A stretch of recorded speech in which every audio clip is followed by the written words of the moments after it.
I think the biggest part of it is I stopped judging myself for not being good at something. I put myself out there and I had fun with it. That's the biggest thing is like we forget to have fun with what we're doing. Doesn't mean we need to be reckless or silly, but being able to find the fun in the things that are maybe not the most enjoyable part of being an adult or your job in general, I found ways to kind of gamify that. And that was really enjoyable. This is the Changeup. I'm Keith Hernandez. On this episode, we welcome Emily Zawisza, cast member and sales director of 4 Day Weekend. We talk about leaving the corporate world of digital advertising sales behind to pursue comedy, but then sliding back into it to help set comedy troupe, how what we sometimes consider as mistakes are just breaks in the routine, and how empathy is the key to good improv. All right, Emily, welcome to the podcast. Thanks for having me on, Keith. It's so good to see your face. I know. It's been a minute, right? It's been a few years, actually. And then with this, whatever this flat circle is with the pandemic, it's been even harder to see people. So how are you? Where are you? What's going on? Yes, I'm well, thank you. I am in Texas now. So we worked together when we both were at Slate. And then I moved to Texas 5 years ago. Oh, Can you believe it's been 5 years? Yeah. I'm in the Dallas-Fort Worth area. Have a kid now. Life is different. We've been through a pandemic. Lots of changes. We're still going through a pandemic. That's been my hardest thing too. Is like I keep thinking we're at this tail end of it, but here we are. That's right. Always enjoyed our time together at Slate, but you decided to leave the corporate sales world and venture off and do something a little bit different with 4 Day Weekend. Can you talk a little bit about what it is and what you do? Yeah, absolutely. So 4 Day Weekend, we are an improv comedy troupe based in the Dallas-Fort Worth area.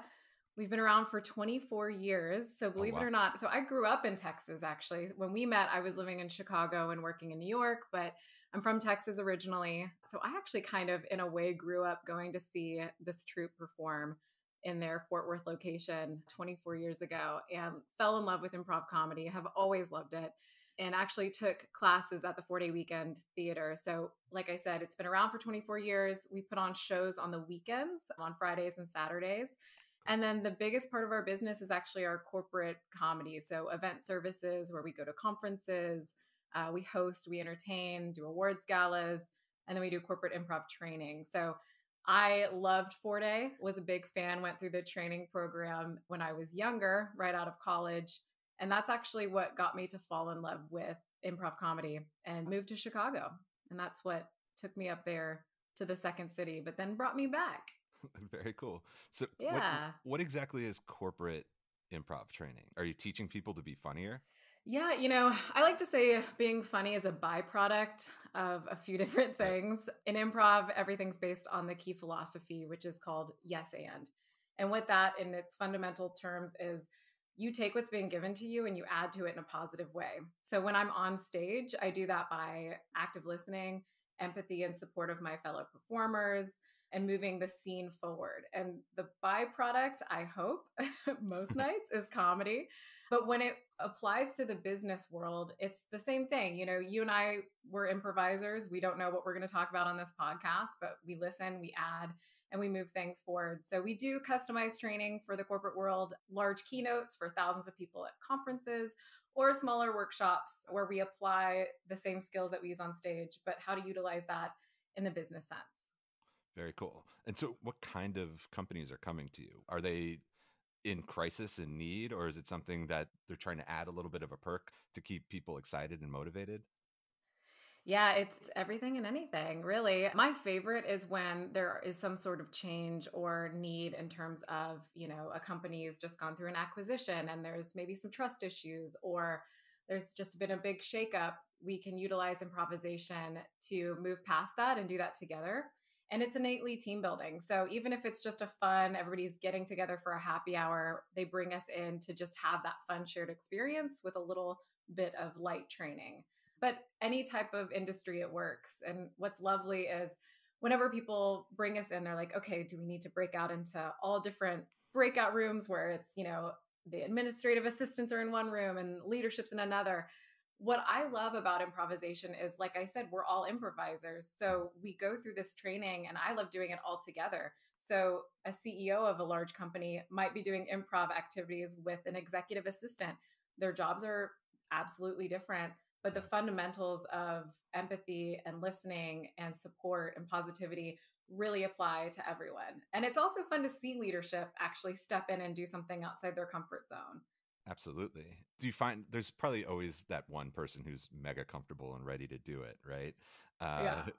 What about the people who are afraid or usually don't get on the stage? How do you work with them to make sure that there is a level of trust and a level of comfort so that they can also explore this area? Yes, that is big because what a lot of times people think, oh my gosh, please don't, please don't Don't put pick me me. in. Yeah, please don't pick me. They're avoiding eye contact, of course. And those people from the very beginning, what I like to do is let them know this is not stand up. We're not putting you in a spotlight and you're going to start sweating and we're going to make fun of you. It is innately all about making the other person you're with the hero. And so we do that from the very beginning through some fun improv activities and games where we show them this is incredibly low stakes. Nobody's going to be put on the spot. And so you start to build that muscle of trust. And it's on our job as facilitators to get them to understand that. But once they do, my favorite thing is to watch, Ed from accounting, who's usually never going to say anything, who is like up on stage, totally a different type of personality because it's all within us. It's just building that surrounding of empathy and trust. And typically, I mean, as adults, if I, for example, if it was a room full of 5-year-olds and I ask who in here is a painter, how many hands would go up? I think all of them, right? All of them. Yeah. Yeah. But if I ask a room of adults, no one, maybe one person, because they think that they're proficient. We're so worried about the way that we're told you can't do it, or it's, that's not, I'm not a painter, I'm not a creative, I'm not this. From the very beginning of a training session, we let everyone know that again, it's low stakes, but we all have the capacity to do this type of thing. You don't have to be the outgoing, loud person to really get something from a training like that. I love that so much. And it's funny, this morning I just read my friend has a newsletter where he walks, it's called Walk It Off, and he walks with somebody, and he was talking to a children's author who said a very similar thing that, it starts to get pulled out of us as we grow older, that we have skills or that you don't have to be the best at something. And I totally agree with that. And it's fun to have two different people say it to me on the same day. We're like, yeah, it's totally right. That's crazy. How do you help somebody break that down, right? And again, somebody who at accounting who the best CPA in Western Ohio. How do you break it down to say, okay, you're not going to be good at this at first, and that's okay? Right. Well, as I mentioned before, we're all improvisers, and I do this for a living. So I work this muscle all the time. But I used to not be great at public speaking. I used to get really nervous. And now I completely improvise live comedy shows for an hour and a half every Friday and Saturday and perform for thousands of people. It's insane. But again, it's like going to the gym. You can't just go walk in and be like, 10-pound weights, I'm good. See you in 2 months. It's constantly working it. And it's also like, just like you said, Keith, you have to understand as early as possible that you're not going to be incredible the first time you do it or the second time you do it. And the best way to get better is through experience and practice. And, being a performer, stage time is king, no matter what. Being a salesperson, getting out there and making those big swings and pitches is paramount. You can read all the books that you can read. You can study and know your product or know your services, know your company.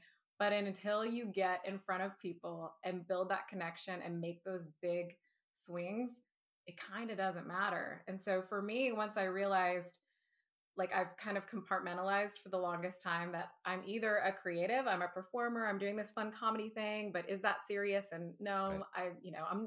if I don't make it on SNL, then I'm never going to do comedy, that Right. type of thing in my brain. And then the other side, which is how we know each other, is the sales side, which is like, cool, I can make some money at this. I get to work with fun people, but I'm not considered a creative. I'm a salesperson. Once I realized that those two parts of my personality can live together and cohabitate, the better I got at sales. And then I'm incredibly lucky, but I had the opportunity to kind of do both, where I sell our corporate comedy services, Oh, cool. but I also get to satiate all of my performance needs. So at 4-Day Weekend, I'm the director of corporate sales, and I get to sell anything from like what we're talking about, this corporate training, to hosting and entertainment, to commercial content where we produce for clients as well. So it opened up all this opportunity. But until I stopped making myself decide between being a business person and a creative, like when those two things got to get married, it was quite the ceremony. I love that. There's so much there. Let's talk about that, because I think that happens to a lot of salespeople, right? Like nobody, especially in digital advertising sales, was 5 years old and said, I want to be a digital ad salesperson when I grow up, right? Like it just Right. kind of happens. You fall into it. And I think for a lot of the reasons you say, definitely for me was, oh, I can make some good money doing this. It's not Yeah. that Oh, bad. we're not dumb. Yeah. It's not like we're in the mines like trying to find stuff. It's good money, right? So I think as people get older and mature in the sales world, they start to realize they still have this creative energy. Mhm. How does somebody get more in tune with that? If improv's not their thing, but they're trying to find another outlet or another thing to do it, how can they start to kind of figure out how to blend creative into the business muscles that they have? Yeah, absolutely. I mean, selfishly, I started when I was at Slate and I worked also at The Onion in ad sales and content creation. And I found myself really getting bogged down in the things that I wasn't good at. So my confidence was a little shaken. So I was not a 5-year-old wishing I'd get into digital ad sales. And in fact, when I got the job at The Onion, I remember, and we know my former boss, I remember he was like, okay, so we're talking about impressions. And I was like, what's an impression? And I just got the job. And he's like, oh no, oh, this is terrible. So I was so out of my depth in ad sales. Like I had never built decks for people. Like I was completely wildly inefficient in my knowledge of that. That shook my confidence and made me feel like, I was going out to meetings and sitting in these agencies and they're asking me questions about a banner ads. I'm like, oh my gosh, love a good banner ad, a homepage takeover. Tell me more. I realized, okay, I need to definitely button up and learn this. But creatively, I had to go back and think, what do I love doing? Like, what's the thing that gets me out of bed, gets me excited? And I love storytelling and I love the big pitch and the big idea. So creatively, I thought, I want to be near the writers. I need to see what they're doing. So I found ways within that job. And for me, the outlet of improvisation was helpful. But finding, even if you sell widgets, what's the interesting thing about it? What do you enjoy doing within your job? If you don't love it, you're probably never going to love that job, to be honest. But even if you sell widgets, then what's the most interesting part of your day? What do you love doing? And finding ways to get more involved in that. For me, it was sitting in the writer's room or pitching big ideas, helping to co-create those. Once I allowed myself to do that, my confidence got better. And then when I was faced with something that I truly didn't know and it wasn't my proficiency, I was okay with being like, let me get back to you.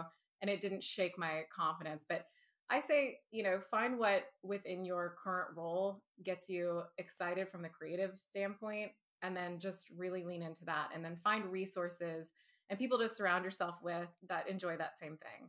It's such a great point that you make on the business side, having empathy for the creative side and collaborating with them, right? Like before I started working at these quote unquote traditional publishers or whatever, I always heard about this, church and state, right? This idea that, Yeah. edit and business don't talk to each other. But it was never my experience. Even at Slate, I had somebody come up to me at Slate who had worked at Condé Nast, and she was like, this is pretty cool that we're talking a lot. And I was like, yeah, it is pretty cool that we're talking a lot. Right. Talk to me a little bit about that collaboration and how important that is to the business world, right? Because I think sometimes companies create these false walls of here's the business team, they're wearing suits, they're going on meetings, and here's the edit team, they're wild and crazy and nobody knows what they're going to do. That's all BS, right?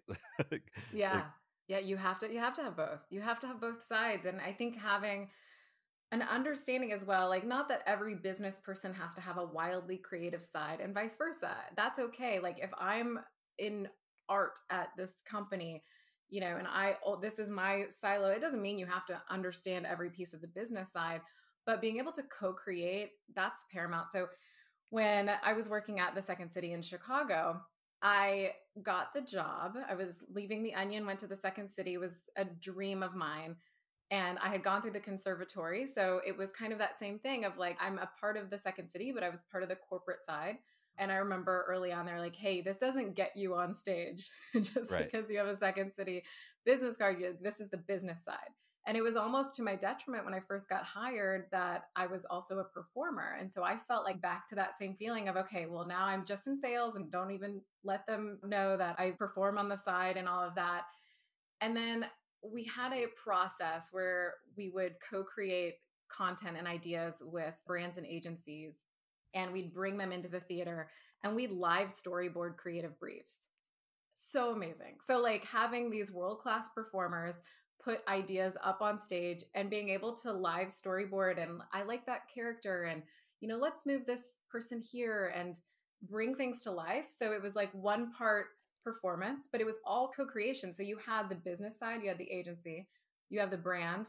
For example, like P&G was one of my clients. So I have P&G, Secret Deodorant brand team in the theater. I have the agency there, representative. Then we have our performers, we have writers, we have the business side, knowing like, okay, where do we need to have this hit in an end demographic? And are we speaking to that demographic, et cetera? It was so amazing because, again, it's buy-in from all sides of business and creative. Can we dive into that a little bit deeper? Because, not everyone who's listening is in the advertising world. So getting that RFP and getting that thing, let's use the Secret example, right? So what would that look like? Secret would come to you and they would say, all right, we're trying to reach women 25 to 40 who are just juggling so many hats in the workplace. And they would give you that brief because I'm sure that's what the Secret brief is. Because that's every brief about everyone. Yeah. She's a millennial mom. Yeah. Okay. Yep. What would you then do with that at Second City? You would bring that brief to the team and walk me through a little bit of that process to get to the point where the agency and the client was sitting there and watching Second City go to work. Yeah, absolutely. And I have to say, just selfishly, this is something that I'm bringing to 4-Day Weekend as well, because again, back to the co-creation part, the earlier you can have business, creative, brand, agency all working together, the better. So getting into that process earlier. So for example, with the RFP, so that actual client specifically, I was working with the brand directly and with the agency. They were like, we want to create, they sent an RFP. We want to create this commercial content for social. And here's what the end demographic is going to be, the millennial working mom, doesn't have time in her day, trying to get that promotion, et cetera, et cetera. Okay, you guys go and come back and pitch us an idea. That's when we started to look at, okay, how about you guys come in and let's work on this together. You already have such great insight into who your end demographic is. We don't want to take anything away from the creativity, of course, of the agency. We want to play with them. And so we're essentially like an engine of creativity. And so that was when we would bring them into the theater. And we do this at 4-Day Weekend as well, where we take the creative brief and we say the who, what, and where, and let's have fun with it. Let's put it up on its feet. So then we'd create scenes and songs and character monologues. With improv, what I love is it's no stakes. It's just our time. Let's put it up. Let's see what we like. Let's actually bring in the end demographic. Let's bring in working moms and do that in front of them. So you're getting consumer insights, you're getting content, you're getting copy, because everybody's writing down all these great things that come out in the room. And that is my favorite process. And we use it, of course, on stage to create comedic content, but it works within companies for commercial, but also for internal just branding as well. Talk a little bit more about the imperfection, that it's okay to be imperfect, right? Because the more I've talked to people who are mega successful, the more they say, well, I have this thing, but I don't want to publish it. Or I've always been meaning to write this book, but I haven't done it. Can you talk a little bit about getting comfortable with being imperfect? Absolutely. It's something that I've learned to embrace. And in our world, we say, you're not imperfect. It's a break in the routine. Okay. When something is not perfect and is not in the normal rhythm, when we're on stage, that usually what might be perceived as something that's been said or done wrong, I promise you that little break in the routine will turn into comedy. That's where the gold is. That's where the audience is like, blows their mind. How did they come up with that? And I mean, one of my favorite examples, my colleague and fellow performers who's been with 4-Day Weekend for 20 plus years, Oliver Tull, he tells an example of two performers he was teaching in a class. And I'm not going to say this perfectly, but the whole idea was that one person walked onto the stage to do a scene and they said that they were mobsters. And the other person heard monsters. Okay. So they start doing the scene, which could have been an absolute train wreck. And to be honest, I would have loved to see the train wreck as well. But instead became this beautiful monster mobster scene. And that's a perfect example to me of like the beauty of imperfection. And it's okay. But that's where yes and comes into play, because when I walk on stage, I try to bring my best. But if I make what, again, in our world, we call a low percentage choice, not a mistake. If I bring something that might be a low percentage choice, the best thing, Keith, is I am on stage with some of my best friends that are going to yes and my low percentage choice to a new level. So when it applies to business, like surround yourself with people that even if you're not on your best and it's not your best day, they will bring you up. And then you actually will get to new heights that you wouldn't even realize. Because, for example, at 4-Day Weekend, we have all this conference and corporate work. And when events went away in 2020, I mean, that's the largest part of our business. So where most theaters have, ticket sales is number one. For us, our live shows are essentially calling cards for our corporate work. So we're conference, traveling all over to different hotspots in Vegas, Orlando, everywhere. When that dried up, we took a look around and thought, okay, this is not ideal. Crap. But what can we do? Yeah. There was a definite moment. We took a second to feel sorry for ourselves. Our public shows were closed down for 15 months. We're like, what do we do? And early on, we have this beautiful theater in Dallas. So we have two locations. Our Dallas location is gorgeous, an old 1920s cool church with like stained glass windows that we renovated. It's beautiful, kind of a cool vintage Copacabana vibe. And we thought, this looks great on camera. Yeah. Everybody is moving to virtual. Let's create a virtual production studio. Oh, cool. So because we took that perceived hit, which it was a real hit, let's be honest, but we thought, okay, how can we yes and our way out of this? And because of that, we were able to stay incredibly busy performing through the pandemic virtually from our stage. And we surrounded ourselves with experts in that industry. So you weren't recording, because I've seen the videos on social, right? And they're great. You all were not recording before that, or there wasn't a video production capability at 4-Day Weekend before that? Just on the commercial sense for creating commercial content and industrials for our clients. But in terms of a virtual offering, not really. And to be honest, live is king. We always love to be in front of people and have that, connection. But I'm really proud of our team being able to adjust and create something that is still naturally us, but is conducive for a virtual world. So that adjustment, it took a lot of building the plane in the air and not being perfect and figuring out what we're doing wrong, and hopefully not on a client's dime, but we made it happen. Right. So I imagine the audience response is something that you lose, right? In terms of just the energy, the excitement. What are some of the other things that were surprising to you when you went to the virtual world that were completely different? Yeah, it's weird. Maybe I'm just like annoyingly positive, but I will say the fact of doing soul crushing comedy to a camera lens with no feedback has actually made me better as an MC and host. Because not just because my expectations are, I like trip on them on the way in, but no, I find that, you have the connection with the audience. That's amazing. But being able to connect with them in other ways, like through a chat system, for example, if we're on some sort of platform where people can chat and there's a delay, that's still a connection. So like, let's lean in on that. So we found ways to do games and interactive things where people would blow up these corporate chats, which is really fun. Again, it doesn't take the place of being live in a room with 5,000 people, but at the same time, there were fun little ways that we got around it. And it definitely helped just from a performance standpoint. It was a new muscle to work. I'm a little bit more trained in being in an ensemble, but now I can be straight to camera, straight to an audience, and carry, tens of minutes of content, which I don't think I would have really gotten the opportunity to do had I just kept doing this ensemble-based comedy. So in a weird way, it moved me in a place that I wasn't as confident, but now I'm feeling pretty proficient in. Can we talk a little bit about the straight to camera? I told you before, my one and only time speaking straight to camera was live in Singapore. I was working for BuzzFeed and I was at a conference and they asked me to go live on, I believe it was Bloomberg News Singapore. And so I didn't see the anchor talking to me.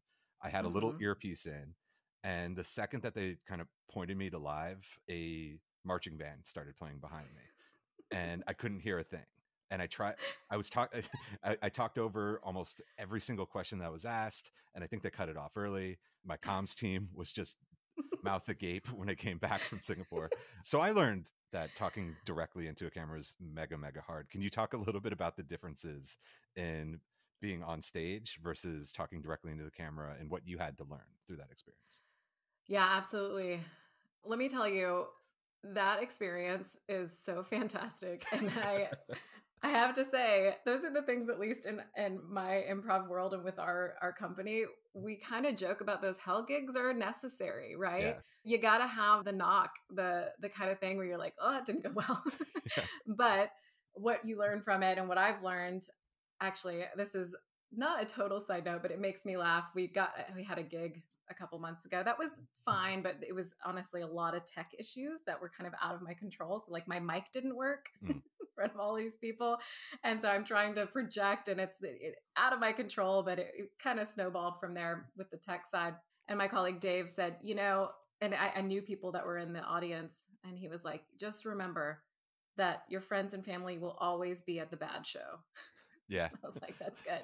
If you keep it in your brain, the people will see only the bad one. It takes all the stress away. No, but I feel like knowing one is the fact that listening and really be intent in the interview process is very hard, especially like I'm sure you were nervous to say the right thing, right? Yeah. You were probably, and I overthink the question and I'm thinking through what I'm about to say.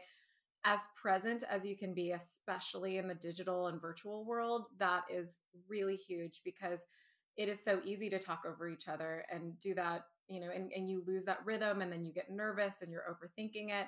So for me, being able to slow a little bit with virtual was huge, and giving other people opportunity to speak and being okay with that kind of pregnant pause in between.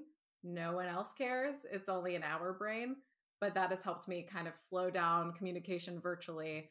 And that also helps in terms of how performances have gone and hosting on a virtual stage. Very cool. So you've been now down in Texas for 5 years, moved from Chicago, and you decided to leave this digital ad sales world. Do you remember the day that you were like, screw it, I'm done with this and this is what I want to do? Yeah. So my husband and I decided we were going to move down to Texas. He had an opportunity to move within his company. My family's down here. I now have a 3-year-old, but Nice. we were thinking about starting a family, and we're thinking, okay, let's do this in Texas because there's no way I'm pushing a stroller through snow. And it's funny because, you and I were working together at Slate. I remember having a conversation with you that I was going to make this move. And you actually graciously gave me the opportunity to have some flexibility of, doing my job from Texas. And I knew that I needed to make the absolute leap, because if I kept giving myself the opportunity to do what I've been doing because it was comfortable, I wouldn't have made that jump. Yeah. And again, it's like, it's not about the leap, or it's about the leap, not the landing. So my landing, I was hoping was going to be, success in this industry and being able to get stage time. But I did not know. I did not walk into 4-Day Weekend and get a position in the cast. I walked in as the director of corporate sales. Gotcha. So that was my in, but I'm a performer. So through getting extra stage time and building the trust of my colleagues, I got more and more stage time. And now I get to host the Dallas show every Friday and Saturday. And so that opportunity was because I wasn't guaranteed it, but I worked hard at it. And I put myself in a position where I had the opportunity. So I could have easily not gotten there. I could have easily been continuing more of like the sales side, and that would have been fine. But because I just kind of cut the last part of my career just out of the question, I was like, okay, now I really have to, like, I can't just do this. What else am I going to do? So it gave me more opportunity to try things out. That's amazing. Was there a different approach that you had this time? Learning from Second City, learning, okay, I'm going to be on the corporate side, but I also want this career on stage, that you brought to 4-Day Weekend to make sure the cast, the crew, the people knew that being on stage was crucial to you? Yeah, I think it's just being honest with my goals. I walked into a company that, it's a small business. It's 3 guys that started an improv troupe and put $700 up and never went back to funding, just started this show, and the show continued to build. And then all of a sudden it was, okay, well, we have this show. Do you guys do private events? Sure. Yeah. Yes. And we'll do one for your company. And that's how the whole company has been building and building for 24 years. So walking in, I had to be honest, because it's not only my career and my hopes and dreams, but it's their business that they've built.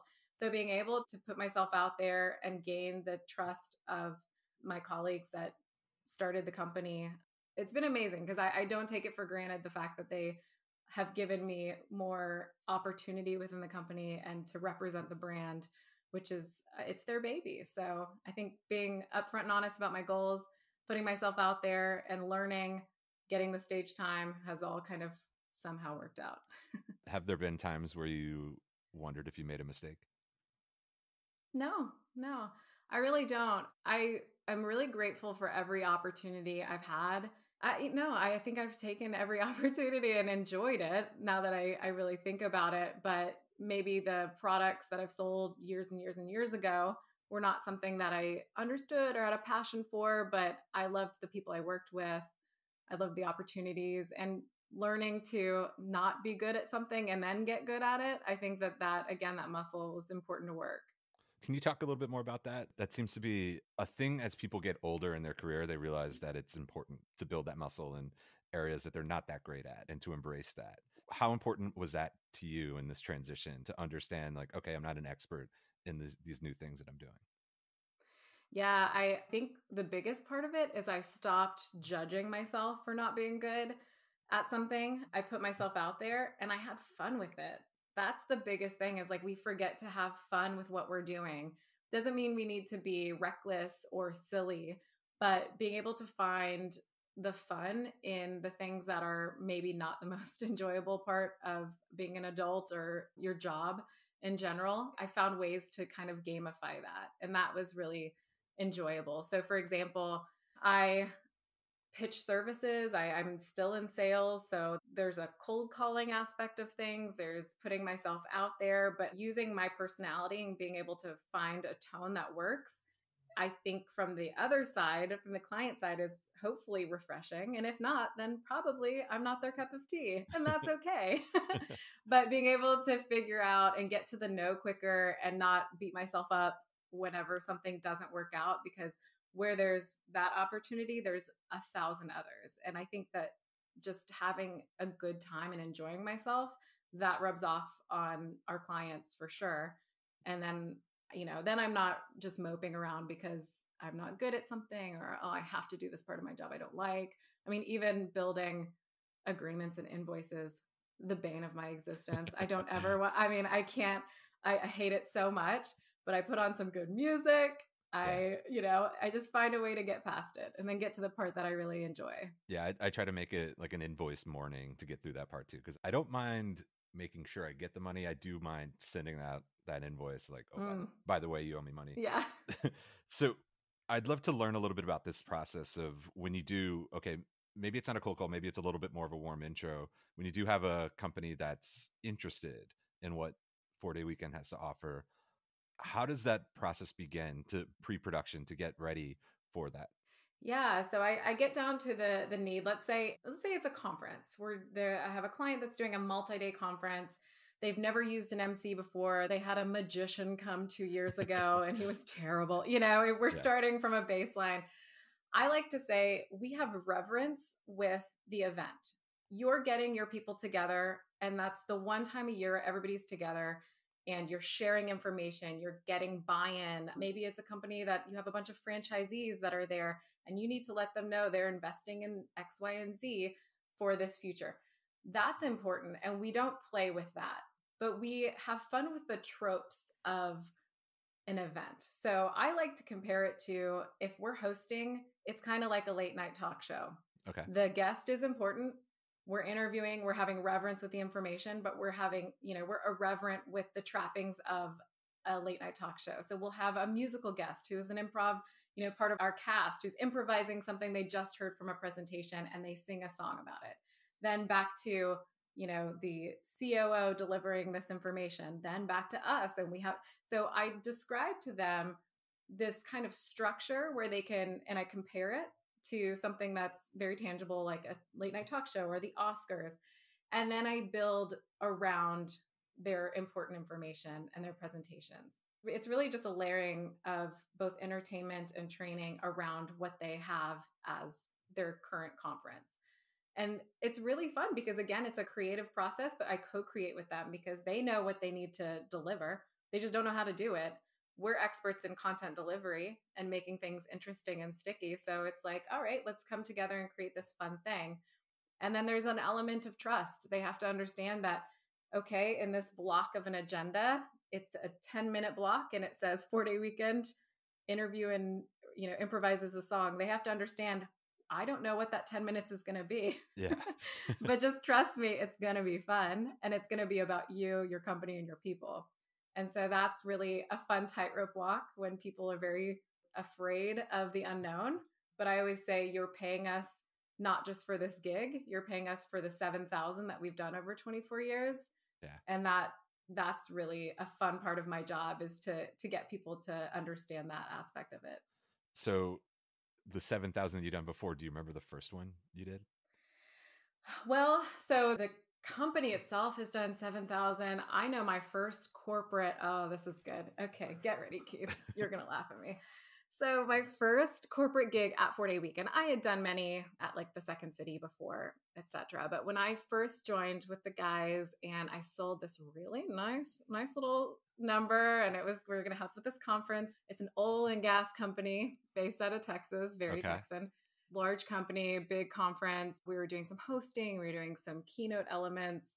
I was actually able to go and help with one of the pieces of content. And I'm on stage and we're doing this activity where I needed a pen to write down what lines of dialogue we had already used. So I needed to mark through these lines of dialogue. And I'm up at the podium and I lean over because the CEO of the company is right there, his assistant, couple other people. And I'm like, and I'm kind of mouthing, does anyone have a pen? And I'm doing the pen motion, then like, let me close out my tab. So I'm like, anybody have a pen? And the CEO's like, oh, and he reaches into his coat pocket and he hands me a pen. Thank you. Great. I do my bit.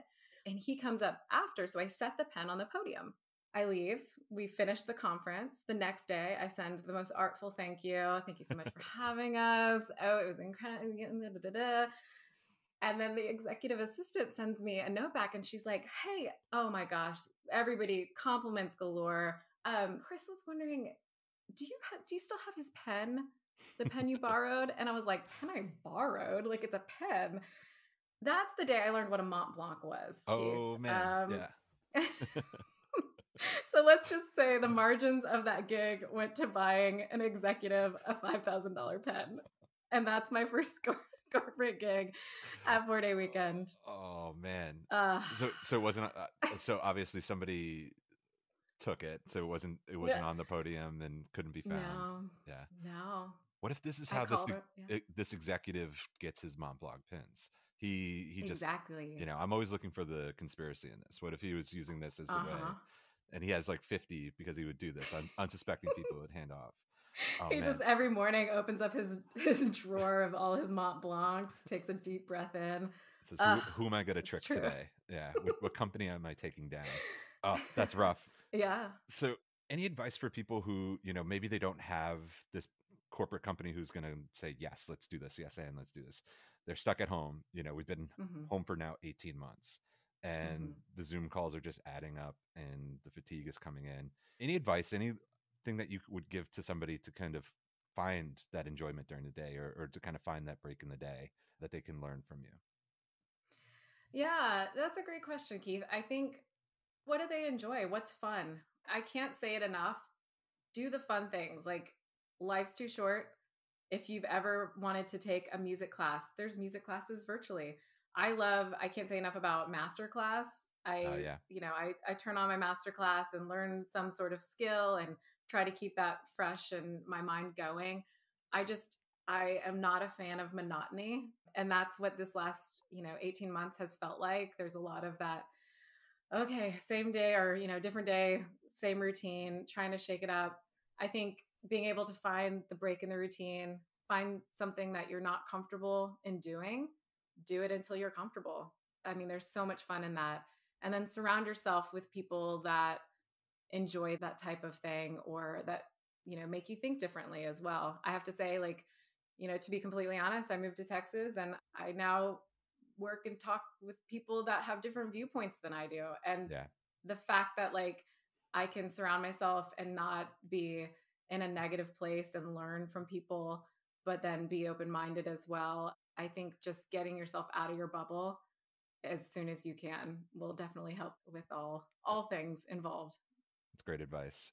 We have this new variant and we're continuing to be careful and cautious, but what does the next year or two look like for you, ideally?